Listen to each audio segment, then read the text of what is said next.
olmuş. Açar yedi veren kan çiçekleri. Türkü mü şiir mi ağıtmıyor da açar yedi veren kan çiçekleri.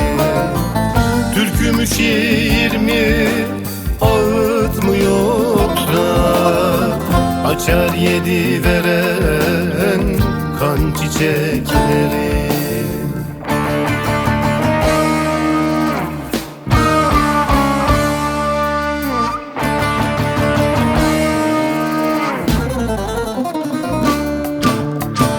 Bölük bölük olmuş çaylar dereler, hiçbiri denize varabilmez. Duvarın dibinde bir yaralı gül, gülleri solduran gülebilmezmiş. Duvarın dibinde bir yaralı gül, gülleri solduran gülebilmez mi?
Bu şehrin üstünü duman sis almış.